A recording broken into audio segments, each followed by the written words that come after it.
अस्सलाम वालेकुम dear friends, welcome to my YouTube channel food passion simply. आज मैं आपके साथ शेयर करूंगी नान खताई की रेसिपी। खलीफा नान खताई जो कि लाहौर की मशहूर नान खताई है और ये बहुत ज़बरदस्त आप देख रहे हैं इसका कलर कितना खूबसूरत आया है, इसमें क्रैक्स भी बने हैं।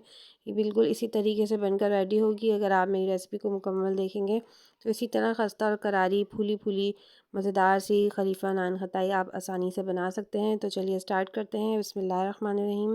वीडियो को आपने पूरा देखना है, स्किप नहीं करना, ताकि आप इसके तमाम जितने भी स्टेप्स उसको फॉलो कर सकें। मैंने हाफ़ कप शुगर लिया है, उसको मैंने इलायची के दानों के साथ ही ग्राइंड कर दिया था। यहाँ पर जो मैं घी इस्तेमाल कर रही हूँ ये मैंने पहले मेजर कर लिया था, हाफ़ कप जो जिससे मैंने चीनी मेजर की थी उसी मेजरिंग कप से। और उसके बाद मैंने इसको गर्म करके और थोड़ी देर के लिए फ्रिज में रख दिया था ताकि ये कूल डाउन हो जाए और ये स्मूथ सी कंसिस्टेंसी में आ जाए। तो मेरा ज़्यादा देर रख दिया था इसलिए थोड़ा हार्ड हो गया। आपने ऐसा नहीं करना है। जब इसको अच्छे तरीके से आपने सॉफ्ट कर लेना है विस्क की मदद से। जब ये अच्छा क्रीमी सा हो जाए, जैसे कि आपने देखा वीडियो में, क्रीमी होने के बाद मैंने इसमें शुगर ऐड की है। ठीक है, इसको और अच्छे तरीके से हम फेंटेंगे यहाँ तक कि चीनी तमाम डिज़ोल्व हो जाए और ये बिल्कुल बटर क्रीम की शक्ल में आ जाए। अभी आप देखिएगा, तकरीबन मुझे इस प्रोसेस को करने में 3 से 4 मिनट लगे थे और तमाम जो बैटर है ये क्रीमी फॉर्म में आ गया था। इसी तरीके से आपने इसको विस्क की मदद से करें। अगर आपके पास ब्लेंडर है तो आप ब्लेंडर से भी कर सकते हैं इसको। आपने विस्क की मदद से भी बहुत आसानी से हो जाता है, कोई ज़्यादा मेहनत नहीं करनी पड़ती है। बस ये जो विक्स पे बैटर लगा हुआ है इसको भी आपने अच्छे तरीके से उतार लेना है और ये हमारे अच्छे से मिक्स हो गया है चीनी। अब मैं यहाँ पे सूजी डाली है मैंने 2 चम्मच। अब 2 चम्मच ही मैं बेसन डालूँगी, वो भी छान कर। ठीक है, आपने बगैर छाने हुए बेसन को नहीं लेना है, इसमें लम्स होते हैं जो कि आपस में अच्छे से मिक्स नहीं होंगे। ठीक है, इसको छानना बहुत ज़रूरी है। वीडियो पसंद आए तो वीडियो को ज़रूर से लाइक कीजिएगा और मुझे कमेंट बॉक्स में फ़ीडबैक ज़रूर दीजिएगा। और अगर चैनल सब्सक्राइब नहीं किया है तो प्लीज़ चैनल को भी ज़रूर से सब्सक्राइब कर लीजिएगा। अच्छा, अब यहाँ पे मैं 3/4 कप तकरीबन ले रही हूँ। यहाँ पे आप देख रहे हैं बड़ा वाला कप है जो मेजरिंग कप्स होता है, 1 कप।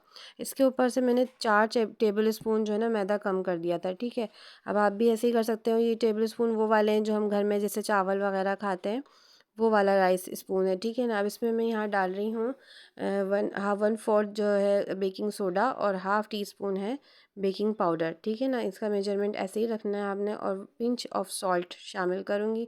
बस इसको अच्छे से आपने मिलाना है, पहले स्पैचुला की मदद से अच्छे से आपने इसको मिक्स कर लेना है तमाम सूखा बैटर। और बहुत हल्के हाथ से आपने इसको मिलाना है, इसको गूंदना नहीं है। ये इसका बहुत इंपॉर्टेंट स्टेप्स है। यहाँ पे आपने अगर बिल्कुल भी सख्त हाथों से गूंदा ना तो जो मैदा होता है उसके अंदर ग्लूटेन होता है और वो बहुत ज़्यादा, जब ग्लूटेन उसमें एक्टिव हो जाएगा जब हम मसलेंगे तो वो है मैदा, जो हमारी जो नान खताई हम बनाएंगे वो सख्त हो जाएंगी और वो बिल्कुल भी खाने में मज़े की नहीं लगेंगी। बस अब इसको हमने हाथों की मदद से करना है, स्पैचुला का काम ख़त्म है यहाँ पे। अब इसको हाथ से आपने सिर्फ गैदर करना है, जोड़ना है इसको, बस इस तरीके से आपने इसे मिक्स करना है। अभी ये देखने में आपको भुरभुरा लग रहा है, आप परेशान नहीं हो, क्योंकि जैसे जैसे घी हमारे हाथों की गरमाइश से मेल्ट होगा ये वैसे वैसे जुड़ता चला जाएगा। और इसकी जो कंसिस्टेंसी है ना वो थोड़ी ऐसे ही रहती है। ठीक है, लेकिन ये जुड़ जाएगा आपस में। अब चूँकि हम इसको कप में मेजर कर रहे होते हैं तो थोड़ी बहुत ऊपर नीचे हो जाती है। अगर बाई चांस आपका बिल्कुल ज़्यादा भुरभुरा हो रहा हो तो आप थोड़ा सा इसमें घी थोड़ा सा 1 चम्मच के करीब और ऐड कर सकते हैं। बूंदों की तरह डालेंगे आप, कतरा कतरा तक एक साथ नहीं डालिएगा, थोड़ा थोड़ा डाल के आप इसको गूंद सकते हैं, यानी कि मिला सकते हैं। मैंने इसमें कुछ भी नहीं मिलाया था और मेरा तकरीबन 4-5 मिनट लगे थे, सब मिक्स हो गया था। हाथों की गरमाइश से ही देखें सारा गैदर हो गया है। अब इसको जो है ना मैंने फ्रिज में रख देना है थोड़ी देर के लिए बस। उसके बाद हम इसकी बॉल्स बनाएंगे। और मैंने यहाँ बेकिंग ट्रे जो है वो प्रिपेयर करके रखी हुई थी। इसमें आपने बटर पेपर लगा लेना है एहतियातन। इससे पहले कि हम बॉल्स बनाना स्टार्ट करते हैं तो हमने सबसे पहले जो है ना ओवन को प्री हीट कर लेना है। और अगर आप पतीले में बेकिंग करना चाहते हैं तो आप पतीले को प्री हीट कर लें। ठीक है, आपने 180 डिग्री पर आपने उस ओवन को भी ना प्री हीट करने के लिए रख देना है 15 मिनट के लिए। और इसी तरह आपने पतीले को भी मीडियम आंच पर ढक कर, उसमें कोई भी जो मोल्ड आप जिस पे उसको रखेंगे ट्रे को, वो रखने के बाद आपने उसको ढककर आपने 15 मिनट के लिए प्री हीट कर लेना है। ठीक है, और यहाँ पर मैं देखें इसके स्मॉल स्मॉल बॉल्स बना रही हूँ स्कूप की मदद से। आप जैसा चाहें शेप रख सकते हैं, जितना चाहे आप साइज़ इसका बॉल्स का बना सकते हैं। मैंने नान खताई का ये साइज़ परफेक्ट था, क्योंकि ये जब फूलेंगी और फैलेंगी ना बेक होने के बाद तो ये बहुत अच्छा इनका शेप आएगा। ठीक है, अब यहाँ पे आपने इस तमाम रेडी कर लेनी है। मैंने बहुत सारी रेसिपीज़ जो है ना अपने चैनल पर पतीले में ही बेक कर बनाई हैं। आज चूँकि गैस का इशू चल रहा था तो मैंने इसलिए बेकिंग जो है ओवन में की है। आप चाहें तो इसको पतीले में आसानी के साथ बेक कर सकते हैं। ये देखिए मैं तमाम बॉल्स बना ली हैं और इसको बेकिंग ट्रे पर आपने लाइनिंग करके रखना है, ठीक है, वरना निकालने में ना आसानी होती है अगर आप इसके नीचे बटर पेपर लगाएंगे। बस यहाँ पर अंडे की जर्दी को आपने दूध के साथ मिक्स करके इसके साथ ब्रश कर लेना है। अगर आप अंडे की जर्दी नहीं लगाना चाहते हैं तो आप मक्खन में थोड़ा सा फूड कलर डाल के आप उससे भी इसको ब्रश कर सकते हैं, या आप खाली दूध से भी इसको ब्रश कर सकते हैं। बस इसके बाद तमाम मैंने जैसे ब्रश कर लिया था, ये एग यॉक है और उसमें थोड़ा सा दूध है, ठीक है।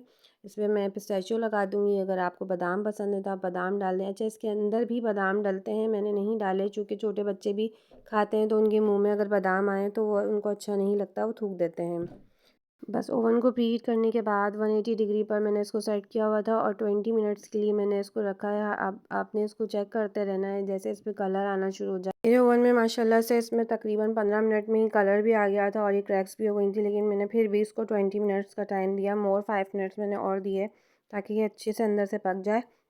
और ये देखें माशाल्लाह कितनी ज़बरदस्त रेडी हुई हैं। अच्छा, अब आपने इसको बिल्कुल भी गरम-गरम में नहीं छेड़ना है, नहीं तो ये टूट जाती हैं। जब ठंडी हो जाए तब आपने इसको डिश आउट करना है और लाइनिंग पर से निकालना है, ठीक है। देखें माशाल्लाह से कितनी ज़बरदस्त बेक हुई हैं, अंदर से भी फुली हुई हैं, खस्ता और करारी हैं। और आप देखें, देखने में भी कितनी मज़ेदार लग रही हैं। तो ज़रूर ट्राई कीजिएगा और मुझे फ़ीडबैक दीजिएगा। Thanks for watching. अल्लाह हाफ़िज़।